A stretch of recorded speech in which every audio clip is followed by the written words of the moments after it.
Bienvenidos a Perú Conectado, donde te cuento las noticias más impactantes e importantes del momento. Comencemos. ¿Qué se aplicaría aquí? La nulidad.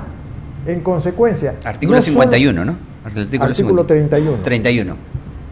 No solo en consecuencia han sido despojados de su derecho de voto los que no pudieron votar o los que no votaron en esas mesas, sino que han sido despojados de la validez de su voto todos los que sí votaron en esas mesas, porque esas mesas no son computables, porque esas mesas, los resultados de esas mesas son nulos. En caso de que mañana o el 15 de mayo o el día que sea, el Jurado Nacional de Elecciones procediera a proclamar a candidatos que no han ¿Qué sido, pasaría legalmente? Sería prevaricato, además de que ese acto es nulo. Una autoridad emite un pronunciamiento que se sale del marco de su jurisdicción, ese pronunciamiento es nulo, no produce ningún efecto jurídico. En consecuencia, corresponde la insurgencia, si es que pretenden llevarla adelante. Por el lado constitucional, usted ha hablado de un golpe de Estado electoral perpetrado por los organismos electorales. ¿Para qué? Para impedir el derecho al voto. En ese marco jurídico y en esta fase, ¿en qué fase nos encontramos? En primer lugar, quisiera referirme al Ministerio Público, a la denuncia formulada por el Jurado Nacional de Elecciones contra el ex jefe de la OMPE. Es importante que el país tenga presente que una cosa es el rol constitucional que cumple el Ministerio Público, cuyo objetivo es analizar el delito, es decir, investigar y acusar por delitos regidos por el Código Penal, y ese es un rol constitucional del Ministerio Público. Y otra materia es el rol constitucional del Jurado Nacional de Elecciones. No puede darse por satisfecho el Jurado Nacional de Elecciones con el hecho de que ya denunció y que investigue el Ministerio Público y mientras tanto proclamar. Porque el Jurado Nacional de Elecciones tiene un rol constitucional ineludible que cumplir, que es asegurar, y está establecido en el primer párrafo del artículo 176 de la Constitución Política, que es asegurar que el proceso electoral, los resultados del proceso electoral representen genuinamente la voluntad popular. Y si no puede asegurar eso, no puede proclamar. En consecuencia, el Jurado Nacional de Elecciones tiene que seguir su propio proceso en función de sus objetivos y sus responsabilidades constitucionales, que son distintas y paralelas a los roles que tiene que cumplir el Ministerio Público. En segundo lugar, desde el punto de vista de su pregunta puntual, el golpe de Estado. La gente cree, porque es inducida a pensar simplistamente, que el golpe de Estado se materializa únicamente con las armas. No. La definición de golpe de Estado la dio Stalin cuando era dictador y tirano en la Unión Soviética, cuando mató a más de 27 millones de rusos. Stalin. Ese Stalin declaró literalmente que no importan los votos, que no importa el sentido de los votos, que lo que importa es quién los cuenta. Es decir, lo que importa es los organismos electorales que procesan, que computan. En consecuencia, hay que tener presente que golpe de Estado se materializa también a través de los delitos contra la voluntad popular. Aquellos delitos, por ejemplo, en el artículo 359 del Código Penal, incisos 3 y 5, que precisan, que preceptúan que se incurre en delito contra la voluntad popular, contra el sufragio, mediante el impedimento del ejercicio del derecho a voto por parte de los ciudadanos, o mediante la modificación de los resultados, o mediante tornar imposible un escrutinio válido. Claro. En consecuencia, forman parte y son instrumento de este golpe de Estado, porque quisiera yo, recogiendo algo que usted ha manifestado al inicio de su exposición, en la introducción, quisiera yo referirme aquí, que aquí no son los órganos del Jurado Nacional de Elecciones, no están actuando motu proprio, por propia iniciativa, están siendo instrumentos. Aquí el Perú, señores, el Perú pretenden robarnos nuestro país, pretenden robarnos el Perú. ¿Quién? El Foro de Sao Paulo, La Junta Nacional de Justicia fue precisa porque recibió información valiosa sobre la interferencia de agentes extranjeros en este proceso. Y cuando le envió un oficio exigiéndole al entonces jefe de la OMPE, Corbeto, requiriéndole que precisara cuántos extranjeros. Renunció al día siguiente. Renunció al día siguiente porque ya se vio en una situación absolutamente de imposibilidad de responder. Cercado. Pero el jefe interino, creyendo, y discúlpeme señora, pero usted también conoce el Perú y por tanto usted también es criolla. Este jefe interino de la OMPE cree que somos cojudos. Discúlpeme señora, pero es un castellano puro. ¿Usted cree, jefe de la OMPE, jefe interino de la OMPE, que somos cojudos cuando usted le contesta a la Junta Nacional de Justicia diciendo que no hay ningún extranjero en la planilla o con contrato por parte de la OMPE? ¿Usted cree que nosotros no estamos informados y que todo el país no sabe que hay interferencia extranjera desde fuera, con infiltración, con penetración desde fuera a la base de datos y a todo el sistema y a todo el manejo de este proceso electoral? Pero quisiera decir lo siguiente y alertar al país: nos están pretendiendo robar el país, el Perú, nuestra patria. ¿Por qué? Porque como ahora está pasando por graves dificultades Venezuela y Cuba, lo que quieren es apoderarse del Perú, porque el Perú es una perita en dulce. Sí. El Perú es uno de los países que tiene mayor solvencia, aparte de su historia, mayor solvencia económica, mayor liderazgo en Iberoamérica. El Perú siempre ha sido faro en Iberoamérica y en el mundo en general. Pero además de ser faro desde el punto de vista de historia y de autoridad moral, el Perú es una perita en dulce desde el punto de vista económico. ¿Por qué? Porque tenemos 100.000 millones de dólares de reservas monetarias, sumamente interesante para que se apropien de ellas. En segundo lugar, el Perú tiene una gran riqueza de oro y lo que quieren es precisamente apoderarse de la producción del oro peruano, que le pertenece a la nación, de acuerdo con la Constitución, y no a los extranjeros. En tercer lugar, el Perú tiene litio, tiene cobre, tiene un sinnúmero de recursos naturales que son fundamentales, pero además quieren convertir al Perú en el gran productor de droga y ser ellos quienes manejen y se enriquezcan con la producción. En un narcoestado. En un narcoestado, exactamente. En consecuencia, no podemos nosotros los peruanos permitir que nos roben el país, que nos roben nuestro país, nuestra patria. Tenemos que nosotros responder, no podemos rendirnos. Me ha producido vergüenza ajena cuando hace poco he recibido un WhatsApp de una persona que se dice ser mi amiga, que me dice: pero por favor, Gonzalo, pasemos la página. Sí, usted, sí, el que así piense, el que así me lo dijo, y quienes aquí sí piensen, no merecen ser peruanos, carecen de las características, de la esencia, de la vibra de peruanos. Los peruanos no nos rendimos, los peruanos luchamos, porque esa es nuestra raza, esa es nuestra sangre. Es ilegal. ¿Qué se puede hacer acá? ¿Dónde nos vamos a ir a denunciar si el máximo ente electoral le da la espalda a los electores? Si la Defensoría del Pueblo, que tiene que estar con el pueblo para resguardar, proteger y además defender a los electores que no han ido a votar, o a los discapacitados que han denunciado en este programa que no fueron a votar porque esperaron 6 horas y estaban en sillas de ruedas. Y le han dicho en su cara al señor Burneo: los 12 puntos que obtienes por discapacidad visual, ahí sí, pero a nosotros los discapacitados no nos defiendes para nada nuestros votos. En realidad... Ahí está la ley. Claro, en realidad es claro lo que usted dice. Ni la OMPE ni el Jurado Nacional de Elecciones pueden torcer la ley.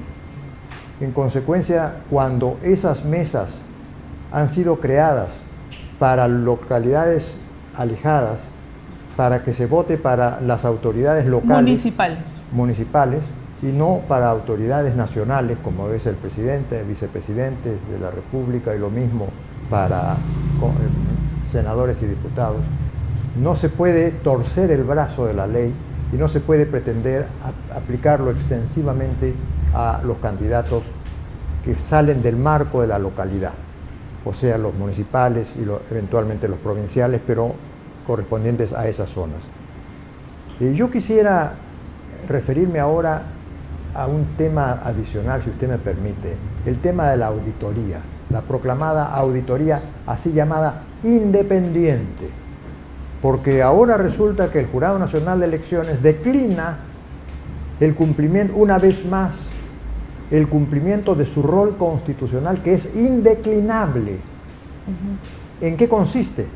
En que es, de acuerdo con el artículo 181 de la Constitución Política, el Jurado Nacional de Elecciones quien tiene que apreciar los hechos, el Jurado Nacional de Elecciones, pero aquí no, aquí resulta que el Jurado Nacional de Elecciones delega, transfiere la autoridad para evaluar los hechos a un tercero, a una firma internacional o a una institución internacional. Cuando ellos son el jurado, cuando ellos son el jurado. Claro, pero dentro del marco de lo que llaman una auditoría independiente.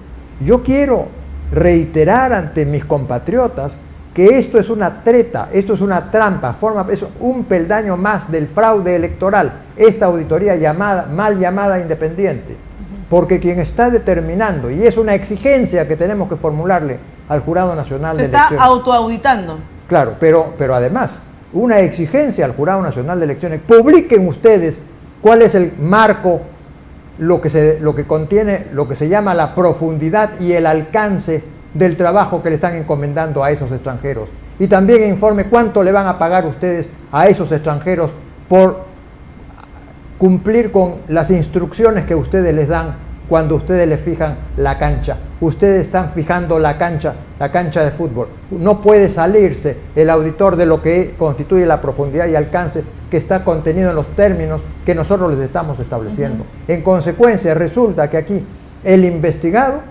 le fija los límites de lo único que puede investigar, el llamado auditor independiente, los límites al investigador. El investigador no puede investigar al investigado fuera del marco de lo que el investigado le permite. En consecuencia, no puede ser juez y parte. Claro, exijo al Jurado Nacional de Elecciones, exigimos todos los peruanos al Jurado Nacional de Elecciones que hagan público a ustedes los términos y condiciones, lo que determina la profundidad y el alcance, el contenido del encargo que están ustedes formulándole, porque no son independientes esos auditores si ustedes le están limitando el marco de su trabajo. Y además, exigimos los peruanos que indiquen ustedes cuánto le van a pagar ustedes a los extranjeros para emitir un informe trucado, un informe que lo que tiene, cuyo propósito es lavar la cara a este proceso fraudulento. Es decir, convalidar resultados fraudulentos. Usted ha pedido peritaje, ¿no? Claro, peritajes de parte, porque los peritos de parte, de acuerdo con el artículo 181 de la Constitución, el artículo 181 de la Constitución tiene tres componentes. Uno es la obligación del Jurado Nacional de Elecciones de admitir la prueba. ¿Y por qué? Porque a continuación el propio artículo 181 de la Constitución establece que el jurado está obligado a apreciar los hechos a que se contrae esa prueba. En consecuencia, no puede declinar, no le puede correr el Jurado Nacional de Elecciones al artículo 181 de la Constitución. No puede dejar de cumplir con la exigencia constitucional, con su rol de apreciar los hechos, para lo cual tiene que admitir la prueba. Y no puede decir el Jurado Nacional de Elecciones, no, es que el cronograma no nos da tiempo. No, señor, el cronograma no está establecido en la Constitución, está establecido en la Ley General de Elecciones y adicionalmente en los reglamentos. Y si ustedes pretenden postergar el objetivo del proceso electoral que está consagrado en el primer párrafo del artículo 176 de la Constitución, que es que el Jurado Nacional de Elecciones está obligado a asegurar que los resultados electorales respondan genuinamente y representen la voluntad popular. Si ustedes, ese es el objetivo que ustedes tienen que cumplir, ese es el rol que ustedes tienen que cumplir. Ustedes no están obligados por la Constitución a aplicar leyes de inferior jerarquía en materia de cronogramas. El artículo 51 de la Constitución es explícito en obligarlos a ustedes a que en caso de conflicto entre el cronograma y el objetivo constitucional de que resultado del proceso electoral sea genuino, represente auténticamente la voluntad popular. El artículo 51 de la Constitución los obliga a preferir la norma constitucional porque prevalece la norma constitucional sobre la norma de inferior jerarquía. Y si ustedes pretenden proclamar, ahora voy a ampliar esta materia, esa proclamación es nula, de nulidad absoluta, pero además ustedes incurrirán en delito de prevaricato. Doctor, estos tres elementos, aberraciones jurídicas, violaciones al derecho, ilegalidades, ¿cómo lo va a enfrentar Burneo y a quién tenemos que ir a recurrir? Yo quisiera hacer referencia al tema de la nulidad, porque en primer lugar existe el artículo 31 de la Constitución Política que en su último párrafo establece literalmente que es nulo, de nulidad absoluta, los votos que se hayan expedido restringiendo el derecho a elegir por parte de los ciudadanos. Y con relación a ese tema, yo quisiera hacer referencia a lo que usted acaba de afirmar. No es que únicamente hayan sido perjudicados 500.000 electores en Lima Metropolitana, por una razón, porque la Ley Orgánica de Elecciones establece que las mesas forzosamente, bajo pena de nulidad, tienen que quedar instaladas a las 12 del día. Carece de autoridad el Jurado Nacional de Elecciones para ahora, a la hora 11ª, ampliar el plazo cuando la gente conocía la ley y ya se fue y no sabe, y no vio la televisión o no escuchó el radio. No, señor, no puede debajo de la mesa y atrás de la puerta el Jurado Nacional de Elecciones modificar la hora ¿Por qué? Por la hora de instalación, la hora máxima para la instalación de las mesas, porque eso atañe a una cuestión de nulidad, y la nulidad no puede ser simplemente desconocida por el Jurado automática. Nacional de Elecciones. ¿Qué es lo que ocurre? No solo hemos visto todos con indignación cuando los funcionarios de la OMPE el día 12 de abril le decían a la gente que estaba en largas colas frente a los colegios: váyanse a sus casas, no voten, no les vamos a cobrar multa. Y además no solo lo decían, sino publicaban carteles. Sí. Bueno, entonces, ¿qué ocurre? Si la gente conoce la ley, si el peruano conoce la ley y sabe, porque la ley lo establece con carácter taxativo, la Ley Orgánica de Elecciones, que no es válida la instalación de las mesas después de las 12 del día, y resulta que pasó las 12 del día, en consecuencia resulta que luego aparece este señor Sánchez y dice: no, el que no votó es un omiso, eligió no votar. No, señor, para que pueda ser válida una presunción de esa naturaleza, tiene que estar explícitamente establecida en la ley. No procede porque se le ocurre al señor Sánchez entender y ser el árbitro de la voluntad y del pensamiento interno y de la decisión discrecional de los ciudadanos. Usted, señor Sánchez, ya está manifestando su vocación tiránica, dictatorial. Usted no puede imponer, atribuirle un pensamiento y una decisión y una vocación a los ciudadanos. Así es. Porque la ley establece de forma explícita que para que una presunción sea válida y vinculatoria tiene que estar establecida por la ley. No la puede inventar usted, señor Sánchez. Pero adicionalmente, pero la están fabricando. Claro, pero ¿qué ocurre? Quieren que la aceptes. Claro, pero ¿qué ocurre? Creando una narrativa, ¿no? Porque ellos son expertos en crear narrativas. El artículo, me parece que es el 252 de la Ley Orgánica de Elecciones, que es el que establece la nulidad para las mesas que sean instaladas con posterioridad a las 12 del día, establece una excepción a la nulidad. Y esa excepción consiste en que no haya ningún perjudicado. Quiere decir que todos los miembros que estaban en esa lista, en la lista de electores de esa mesa, hayan votado. Porque si no han votado, nadie sabe por qué no votaron. Pero ellos quieren decir que sí y argumentan en su informe sin tener una sola prueba de lo que están diciendo, a diferencia de los juristas y de todos los periodistas que estamos defendiendo el derecho al voto, que sí tenemos la materialización de la prueba, que fue el día que la gente se fue. Eso nos quieren llevar. Pero permítame terminar lo que estaba yo afirmando. Para poder tener claridad respecto de cuáles han sido, porque el artículo 31, último párrafo de la Constitución, que establece taxativamente la nulidad, de los actos que producen los efectos de restringir o de limitar o de impedir el ejercicio del derecho de voto se están aplicando únicamente respecto de los electores que no votaron en las mesas que se instalaron con posterioridad a las 12 del día. Pero lo que ocurre es que se está inadvirtiendo que en tanto y cuanto la ley es explícita en establecer que esas mesas así instaladas son nulas, también se está perjudicando a quienes sí votaron, porque al declararse la nulidad de las mesas, porque se tienen que declarar de acuerdo con la Constitución, porque es nula, algo puede ser ilegal pero no producir, la ilegalidad no necesariamente produce la nulidad. La nulidad tiene que ser explícitamente prevista por la Constitución o la ley. ¿Qué se aplicaría aquí? La nulidad. En consecuencia... Artículo 51, ¿no? Artículo 31. 31.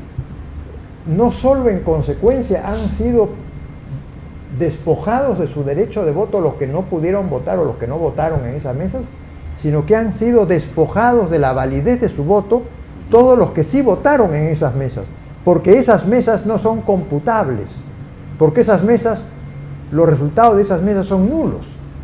En consecuencia, hay que multiplicar, no solo por los que dejaron de votar en esas mesas, sino por los que sí votaron, pero les convirtieron en nulas esas mesas, porque instalaron esas mesas después del plazo establecido con carácter perentorio, inmodificable por la ley orgánica de elecciones.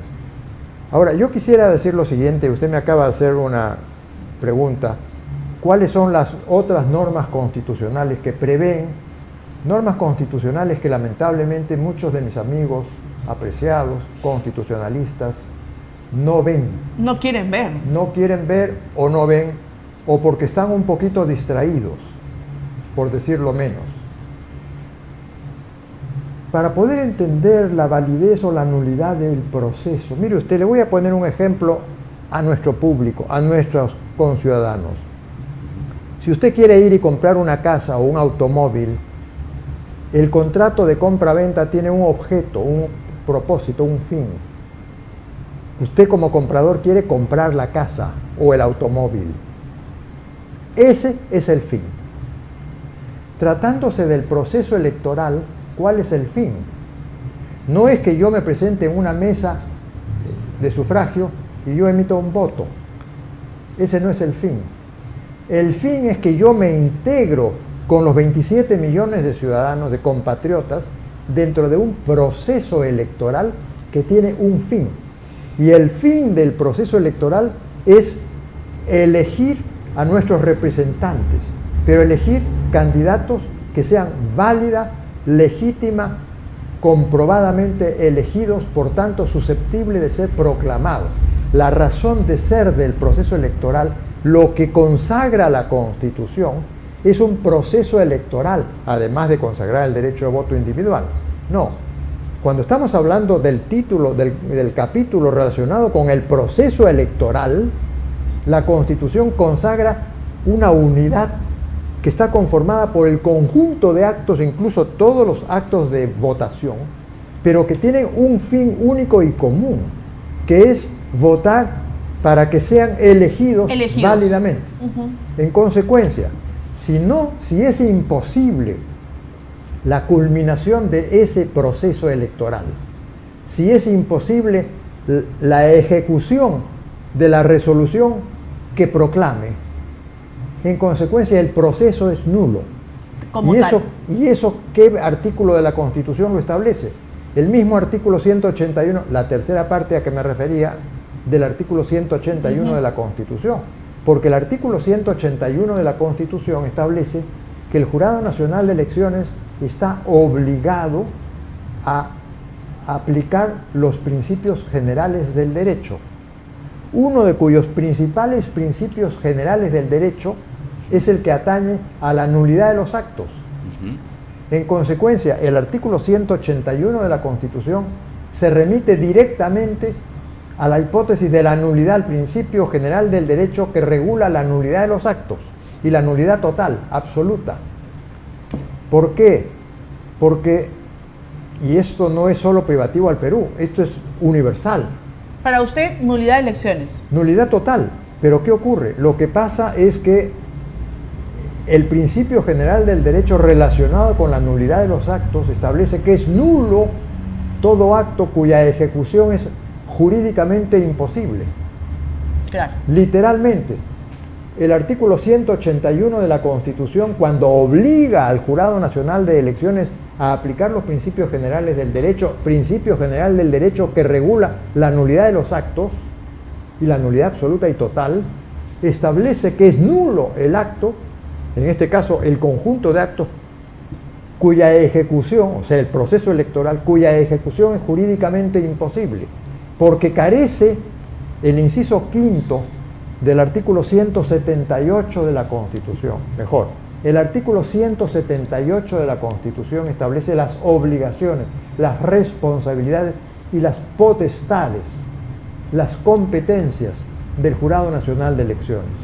Y el inciso quinto de ese artículo 178 de la Constitución le confiere una potestad constitucional al Jurado Nacional de Elecciones, que es la de proclamar a los candidatos. ¿A cuáles candidatos? A los elegidos. Para usted, estos dos señores, tanto la señora Keiko Fujimori como Roberto Sánchez, ¿han sido legalmente elegidos? No, porque se tiene que esclarecer primero.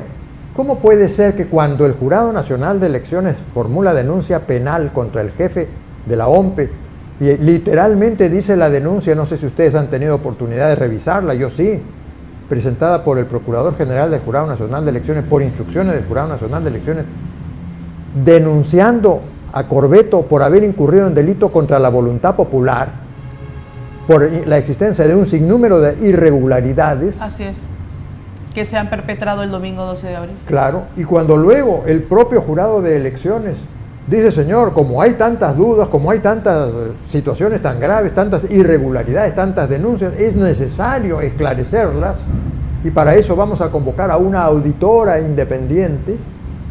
¿Cómo puede ser que considere que no hay irregularidades susceptibles que necesitan ser esclarecidas?